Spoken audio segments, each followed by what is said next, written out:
menangkal kuasa iblis dalam keluarga atau menangkal kejahatan iblis dalam keluarga. Ini sudah, wah sudah ngeri-ngeri sedap judulnya saja. Saya mau memberi pendasaran dulu, pertama pendasaran pengertian kita dulu. Kalau nanti pengertian sudah ada, lalu kita pemahaman dalam katekese Gereja Katolik. Nah, kalau sudah itu ada, langkah ketiga, baru nanti soal-soal praktis yang terkait dengan ini. Saya akan masuk ke bagian pertama, kita harus mengutip surat pertama Petrus, bab 5 ayat 8. Sadarlah dan berjaga-jagalah. Lawanmu si iblis berjalan keliling sama seperti singa yang mengaum-ngaum dan mencari orang yang dapat ditelannya. Jadi ini landasan pertama. Saudara-saudari, iblis itu tidak pernah lelah. Jadi kalau manusia itu bisa kerja banting tulang, iblis itu melebihi banting tulang. Karena dia bisa bekerja 24 jam sehari, 7 hari seminggu tanpa berhenti karena dia tidak butuh tidur untuk menelan kita. Jadi menelan itu maksudnya supaya kita dapat menjadi mangsa dihancurkan. Namun kita harus ingat bahwa kalau kita dibaptis kita akan selamat. Secara gampang, meskipun ada pengecualian yang nanti akan saya jelaskan, tapi secara gampang kalau kita dibaptis dalam gereja Katolik, itu tidak mungkin iblis bisa menang melawan kita. Jadi sebenarnya seperti itu. Kalau kita dibaptis, percaya kepada Yesus Kristus, tidak mungkin serangan iblis dalam wujud apapun. Entah dalam wujud godaan, entah dalam wujud penindasan, entah dalam wujud kerasukan. Secara gampang, kalau kita dibaptis, selamat. Kenapa? Markus 16 ayat 16. Siapa yang percaya dan dibaptis akan diselamatkan. Dalam arti apa? Dalam arti Galatia 3:27. Kamu semua yang dibaptis dalam Kristus telah mengenakan Kristus. Jadi mengenakan Kristus itu seperti memakai. Bayangkan kalau seakan-akan Kristus itu perisai atau jubah perlindungan, Anda memakai Kristus, diselubungi Kristus. Bagaimana mungkin iblis dan bala tentaranya mampu menembus kalau yang melindungi kita Kristus? Sedangkan dalam seluruh cerita Injil, belum pernah satu kali pun Yesus kalah melawan kuasa setan. Kalau para rasul pernah kalah. Karena para rasul pernah ngusir setan dan nggak berhasil. Kemudian lapor kepada bosnya. Bos, yang ini kagak bisa bos, susah bos katanya. Nah itu pernah. Tapi itu para rasul.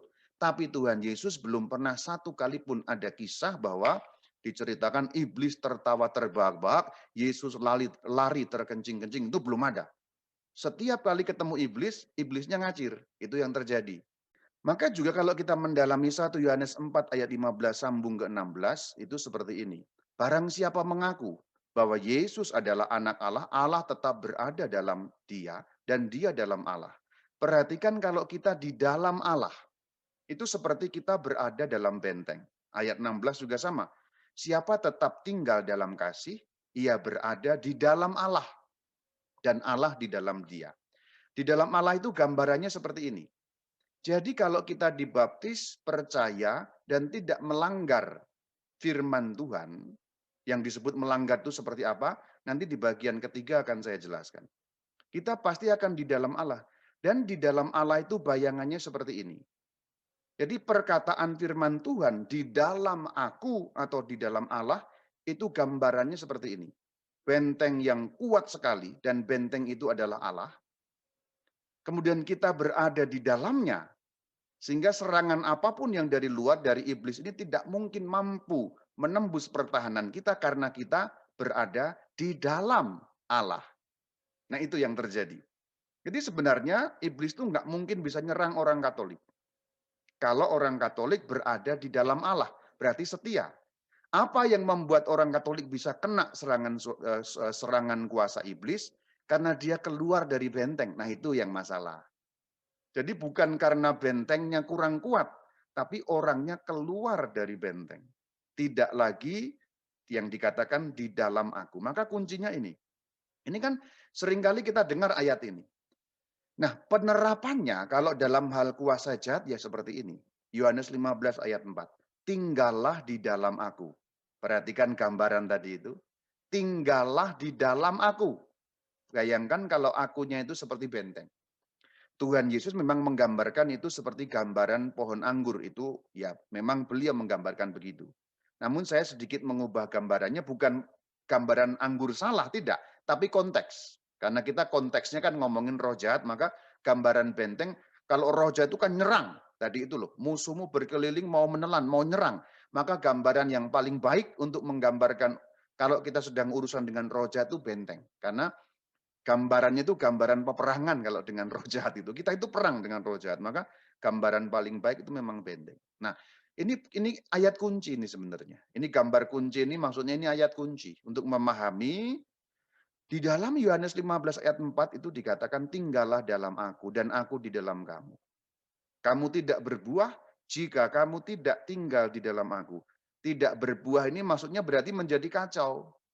Pohon kalau tidak berbuah itu kan pohon kacau namanya.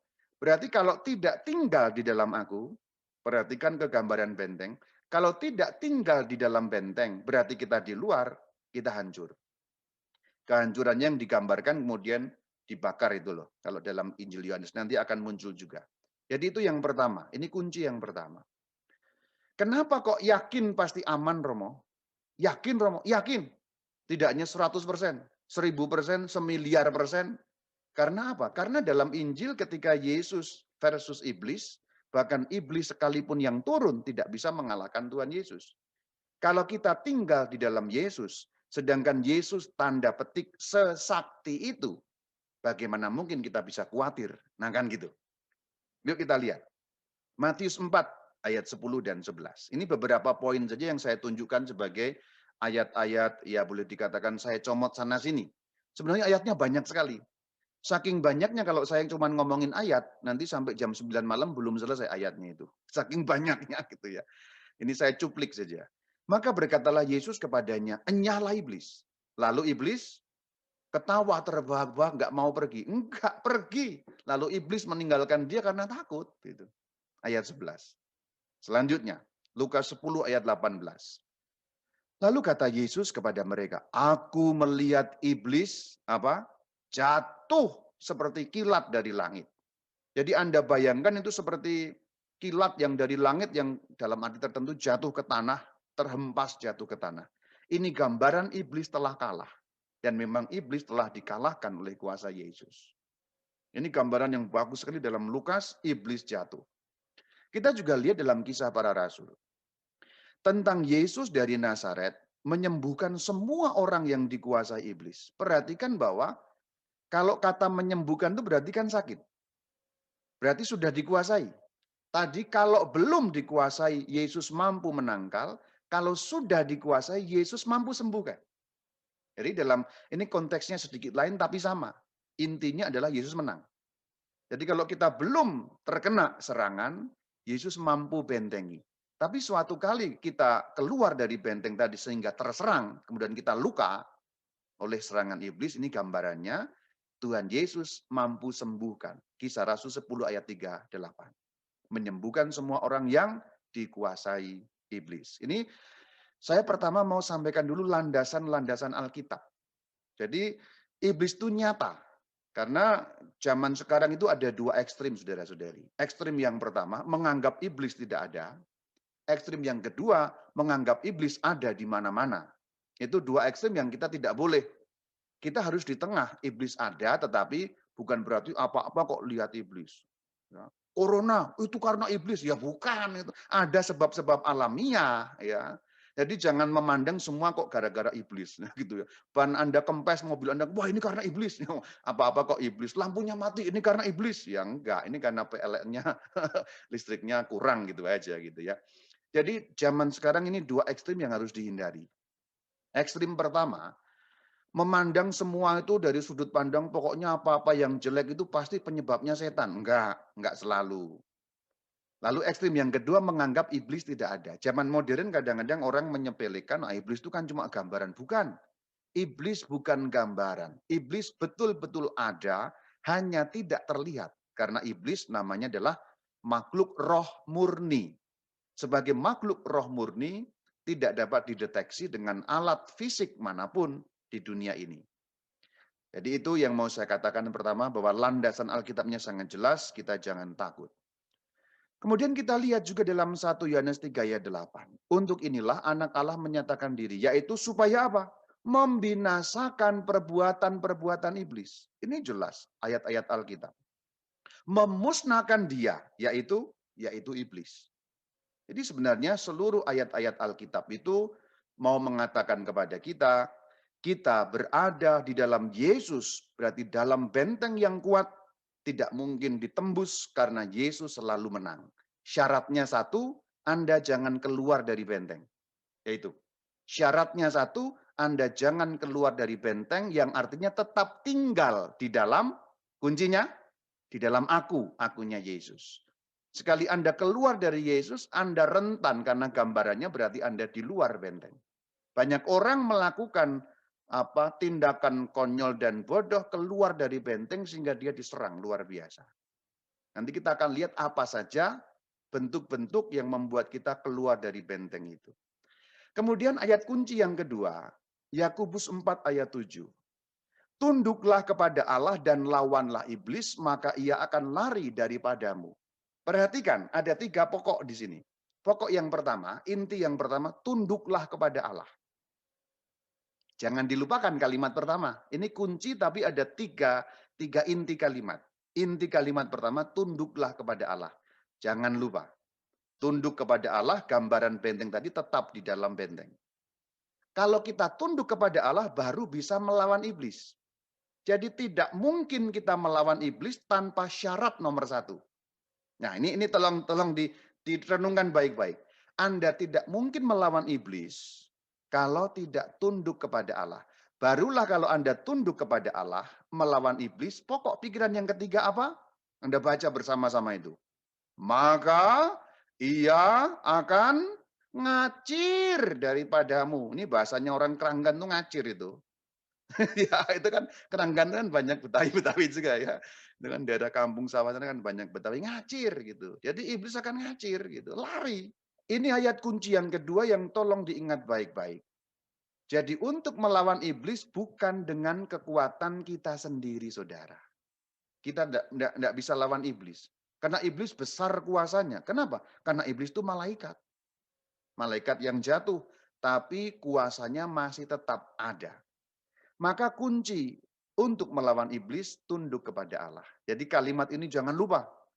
Jadikan ini, jadikan rema, jadikan ayat emas, Yakobus 4 ayat 7. Tunduk kepada Allah, lawan iblis, ia akan lari. Nah gitu. Boleh dikalimatkan ulang juga nggak apa-apa, biar singkat ya.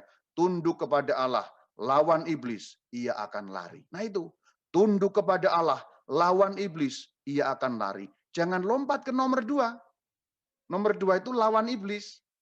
Kalau Anda lawan iblis, Anda gampangnya ini cuma maju sendirian, melawan pasukan, satu kompi atau satu brigade, ya mati konyol kita ini.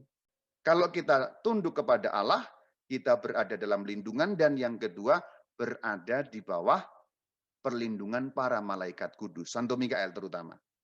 Santo Mikael adalah seorang malaikat agung yang ditugasi oleh Allah secara khusus untuk membantu kita melawan kuasa kegelapan. Maka salah satu bentuk tunduk kepada Allah juga rajin berdoa Santo Mikael. Maka Santo Mikael ini jangan pernah lewat. Santo Mikael, malaikat agung, belalah kami pada hari pertempuran. Nah itu loh. Jadilah pelindung kami melawan kejahatan dan jebakan si jahat. Yang itu. Ya. Ini jangan pernah lupa, ini doakan sebagai doa harian. Jangan sampai menjadi hilang doa ini dari khasanah doa kita. Karena kalimat-kalimat selanjutnya bagus sekali. Semoga engkau dengan kuasa Allah mencampakkan ke dalam neraka. Nah itu, iblis dan semua roh jahat lain. Nah, ini ayat kunci jangan lupa ya. Tunduk kepada Allah, lawan iblis, ia akan lari. Tunduk kepada Allah, lawan iblis, ia akan lari. Kalau tidak tunduk kepada Allah, lawan iblis, Anda luka parah. Itu jaminan begitu. Atau Anda lawan iblis menggunakan iblis. Jadi Anda mau melawan kuasa jahat, Anda pergi ke kuasa jahat, ya Anda juga hancur. Itu nanti ada contoh-contoh yang khusus yang dapat diceritakan dalam sharing, nanti juga akan muncul bahwa mau melawan kuasa jahat, tapi juga malah dengan menggunakan kuasa jahat itu sendiri. Nah ini gampangnya kalau kita disantet, lalu malah kita pergi ke dukun untuk menangkal itu sama dengan kita bukan tunduk kepada Allah, tapi malah tunduk kepada iblis untuk melawan iblis. Ya iblisnya senang. Iblisnya senang, saudara. Anda tunduk kepada iblis untuk melawan iblis, ya dia main drama. Dia main drama. Wah ini diusir pergi, ya betul diusir pergi, yang ngusir sama-sama setan. Jadi itu yang terjadi kalau Anda pergi ke dukun untuk ngusir setan yang lain tuh, setan yang lain tuh memang pergi tapi digantikan dengan yang lebih gede gitu. Kalau dulunya setan yang menguasai Anda itu kelas kopral contohnya, pergi, wah betul sembuh pergi, tapi Anda terus dikuasai setan kelas letnan. Setan ada kelasnya, Romo, ada pangkatnya setan itu. Seperti malaikat juga ada hierarkinya. Lalu gunakan perlengkapan senjata Allah. Nah, ini ayat-ayat yang dapat digunakan, Efesus 6 ayat 11. Dan sebelum ini ada keterangan yang mengatakan bahwa kita itu melawan roh-roh di udara, yaitu setan-setan itu. Nanti kalau kita membaca sebelum ayat ini Anda bisa baca sendiri mulai dari ayat 2, 3, 4, 5 sampai ayat seterusnya. Jadi musuh kita itu sesungguhnya roh-roh jahat di udara. Maka Alkitab memberi kita penekanan bahwa dalam Efesus 6 ayat 11, kenakanlah seluruh perlengkapan senjata Allah supaya kamu dapat bertahan melawan tipu muslihat iblis. Itu menggemakan kembali Yakobus 4, tunduk kepada Allah, lawan iblis, ia akan lari. Nah ini ditegaskan lagi. Apa sih perlengkapannya? Nah kita lihat ayat 14 ya. Kebenaran, ya, berikat pinggang kebenaran, berbaju sirah keadilan. Berarti Anda harus tetap ada dalam kebenaran, dalam keadilan, pemberitaan Injil damai sejahtera. Kemudian dikatakan dalam ayat 16, perisai iman. Nah, iman Anda kuat apa enggak? Contoh Anda mendapat manifestasi sesuatu, Anda berdoa Santo Mikael tapi gemeteran gitu. Lah itu imannya di mana gitu? Setannya ketawa, saudara. Ada penampakan setan yang ngeri terus Anda Santo Mikael, malaikat aku. Ah itu imannya tidak ada itu. Itu setannya menertawakan Anda. Terus dia malah ikut doa. Saya juga hafal, Bu, katanya. Saya juga hafal doa itu, Bu. Ingat bahwa doa hanya dapat punya daya guna dengan iman. Karena doa tanpa iman itu rumusan kata-kata. Nah, ingat perkataan saya ini. Doa tanpa iman itu rumusan kata-kata. Formula. Ya. Doa tanpa iman formula. Doa dengan iman penuh kuasa. Maka dalam ayat yang lain dikatakan dalam Alkitab, doa orang benar besar kuasanya dalam surat Yakobus. Ini memang betul. Karena doa orang beriman dengan penuh iman, itu berarti di dalamnya itu ada kuasa. Tapi kalau doa tanpa iman, itu tumpukan kata-kata. Ini saya menyimpang tapi juga untuk memberikan satu ya apa boleh dikatakan pengembangan ya. Rajin berdoa Romo, oh yang benar ya. Saya ajari bahwa dalam hal berdoa itu ada dua perbedaan besar loh yang Anda kadang tidak menyadari. Yang pertama, mengucapkan rumus doa. Yang kedua, sungguh berdoa. Itu dua hal yang berbeda, saudara. Ayo coba dicerna ya, coba dicerna. Sudah rajin doa ya Romo? Nanti dulu, benar enggak rajin doa? Atau rajin mengucapkan rumus doa? Saya sudah novena Romo, 9 kali. Di 9 hari, di 9 gua, di 9 apa? 9 kali 9 Romo, 99 kali 9 Romo. Yaitu berdoa atau mengucapkan rumus doa. Hahaha, hahaha. Anda mungkin tidak sadar bahwa ada dua hal dalam hal ini. Orang itu bisa berdoa terus dan rajin sekali, tapi sesungguhnya dia hanya sedang mengucapkan rumus doa. Ingat perkataan saya, doa tanpa iman tumpukan kata-kata. Nah, itu ya. Karena ada dua hal tadi itu. Orang hanya formula atau memang betul berdoa. Nah, itu. Selanjutnya perisai ya, perisai memadamkan api dari si panah, ketopong keselamatan, pedang roh yaitu firman. Lalu doa dan permohonan dalam ayat 18. Nah ini doa, tadi sudah saya sampaikan. Doa itu dua macam, formula kosong dan juga penuh iman. Mengkhianati baptisan itu juga membuat Anda keluar dari benteng tadi gambarannya. Ini Gambaran dalam Lukas 8 ayat 12 itu biji yang ditebar di pinggir jalan, iblis mengambilnya sehingga hilang. Ini kan usaha-usaha iblis mengambil firman itu sehingga kita hilang percaya. Lalu Yudas Iskariot itu di-PCI rencana, kemudian dikatakan orang yang membenci saudara, artinya tidak ada dalam kasih, itu konteksnya itu Yohanes dalam surat pertama Yohanes bab 3 ayat 15. Nah, ini yang saya katakan tadi. Orang Katolik tidak mungkin diserang kuasa roh jahat karena luar biasa perlindungannya. Yesus itu maha kuat. Tapi dia bisa diserang roh jahat ketika mengkhianati baptisannya. Apa maksudnya Romo mengkhianati baptisannya itu? Berarti pindah agama. Oh, bukan hanya itu. Kalau Tuhan mengatakan jangan bersinah lalu Anda bersinah, itu mengkhianati baptisan tentu saja.